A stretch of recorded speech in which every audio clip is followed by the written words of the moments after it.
Hello dear student, welcome to my YouTube channel. जैसा कि आप जानते हैं कि एसएसएलसी सेकेंड लैंग्वेज कन्नड़ा जो द्वितीय भाषा है कन्नड़ा, जो एसएसएलसी के बच्चों के लिए है, उनके लिए आज हम पासिंग पैकेज देखेंगे और स्कोरिंग पैकेज।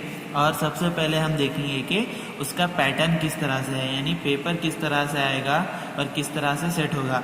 तो सबसे पहले इसमें टाइम जो दिया जाता है 2 घंटे 30 मिनट का वक्त टाइम दिया जाता है और मैक्सिमम मार्क्स जो हैं वो 80 हैं।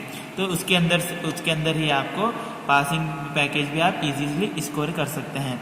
तो फर्स्ट रोमन नंबर 1 में आपको आएंगे वन वर्ड यानी वंदु वाक्य दिल्ली के अंदर आपको जवाब देना पड़ेगा। वो 1 मार्क्स के 4 क्वेश्चन आएंगे, उसके होते हैं मार्क्स 4। उसके बाद रोमन नंबर 2 में आपको 2 और मोर सेंटेंस यानी 2 या 2 से ज़्यादा अल्फाज में आपको जवाब देना पड़ेगा। तो वो 1 मार्क्स के 12 आएंगे और उसके 12 मार्क्स आ जाएंगे। तो ये दोनों हैं, ये बहुत इजी हैं, इसको कोई भी स्कोर कर सकता है, यानी एक नॉर्मल जो एवरेज स्टूडेंट है वो भी स्कोर कर सकता है। नेक्स्ट थर्ड रोमन नंबर 3 में जो आएगा वो 3 और मोर सेंटेंस यानी मूरू नाल्कू ये वाक्य में आपको जवाब देना होगा। वो 2 मार्क्स के 8 क्वेश्चन आए, उसके मार्क्स होते हैं 16। तो इसके अंदर से भी जो पेपर सेटर रहता है वो एक मखसूस एक पर्टिकुलर रीजन में से फिक्स क्वेश्चन उठाता है, यानी 8 में से 4 से 5। तो वो क्वेश्चन हमें ध्यान देना है।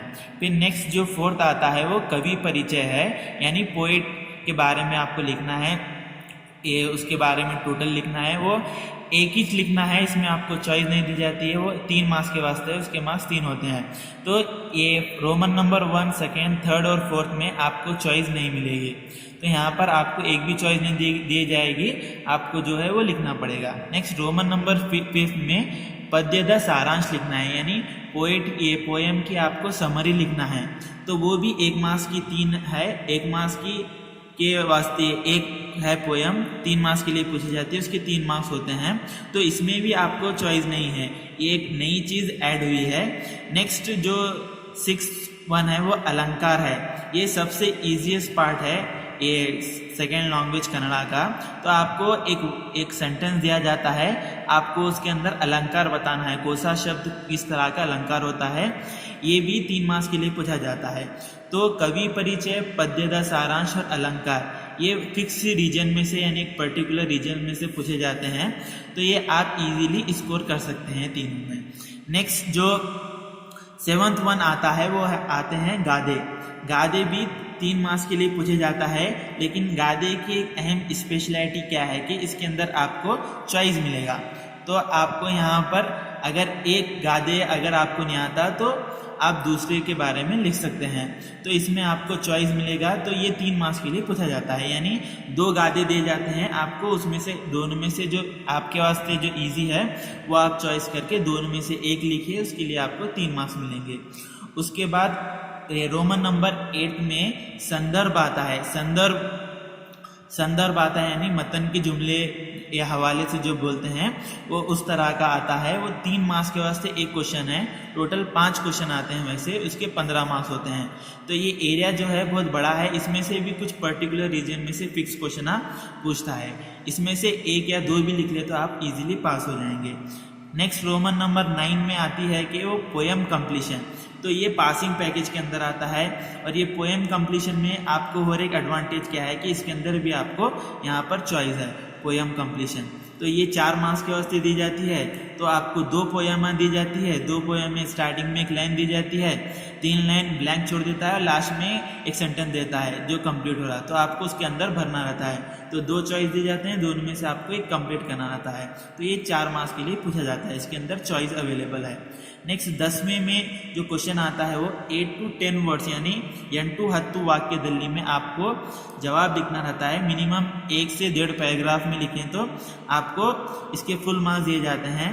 तो ये भी इसके अंदर भी क्या है बोले तो चॉइस अवेलेबल है। तो ये चॉइस अवेलेबल रहने की वजह से ये 4 मार्क्स का एक क्वेश्चन है, इसके लिए 4 मार्क्स दिए जाते हैं। तो ये चॉइस अवेलेबल रहने की वजह से आप दोनों में से जो ईजीएस्ट चीज़ है वो ले सकते हैं। लेकिन इसकी एक अहम स्पेशलिटी क्या है बोले तो जो दोनों भी जो चॉइस क्वेश्चन आते हैं वो एक ही चैप्टर में से आते हैं। फर्ज कीजिए कि जो वो चैप्टर है कुमार व्यास का निटोड़ा दिल्ली का, तो उसमें से पहला क्वेश्चन भी वही आएगा और के बाद जो चॉइस आता है अथवा उसमें क्या भी वो चैप्टर में का सेकंड क्वेश्चन आएगा। तो इसमें चॉइस है लेकिन एक ही सबक यानी एक ही चैप्टर के अंदर से आपको ये क्वेश्चन आएंगे दोनों भी। नेक्स्ट 11 में क्या है बोले तो पैसेज है, यानी आपको पैसेज दिया जाता है वो पढ़ना है, फिर लास्ट में 2 क्वेश्चन दिए जाते हैं 2-2 मार्क्स के, दो उसके अंदर आपको पैसेज में से ही ढूंढकर आपको जवाब लिखना रहता है। तो ये 4 मार्क्स के वास्ते ये बहुत ईजी पार्ट है। नेक्स्ट 12वें में आपको क्या लिखना है बोले तो प्रबंध लिखना है, यानी एसे लिखना है। एसे के वास्ते भी इसमें अंदर चॉइस अवेलेबल है, तो एसे भी आपको 2 चीज़ों में चॉइस दिया जाता है, उसमें से आपको जो इजी है वो आप लिख सकते हैं 4 मार्क्स के वास्ते। तो ये तमाम चीज़ें पासिंग पैकेज में आती हैं। जो आखिरी जो चीज़ है वो लेटर राइटिंग है। लेटर राइटिंग 5 मार्क्स के लिए पूछा जाता है, उसके वास्ते भी जो 3 मार्क्स हैं अगर आप उसकी स्टेप अच्छी लिख लिए तो आप लेटर राइटिंग में 3 मार्क्स मिल जाते हैं। 2 मार्क्स अगर आपको लिखने में नहीं है तो चले जाते हैं। तो लेटर राइटिंग में भी आपको चॉइस है। इस तरह से पासिंग पैकेज में जो सबसे अहम चीज़ रहती है वो लेटर राइटिंग रहती है, प्रबंध और पैसेज और पोयम कंप्लीशन और गादे अलंकार कवि परिचय पद्यदा सारांश, ये इतनी चीज़ें पासिंग पैकेज में आते हैं। और इसके अलावा 1 वर्ड्स में जो MCQ रहते हैं इसके कर लिए तो आपके मार्क्स ज़्यादा हो सकते हैं। तो मैं उम्मीद करता हूँ कि आपको ये जो पासिंग पैकेज का जो पेपर का पैटर्न है वो अच्छी तरह से समझ में आएगा, तो और आप इजीली इसके अंदर से पास हो सकते हैं। सबसे अहम चीज़ कि आप पासिंग पैकेज का पैटर्न जान लिए तो आप इजीली स्कोर कर सकते हैं। इसके बाद नेक्स्ट जो आने वाला जो वीडियो है उसके अंदर पासिंग पैकेज के बारे में डिटेल बताया जाएगा, तो आप आने वाले वीडियो को हमारा ज़रूर देखें, वही मेन वीडियो है। All the best for the exams.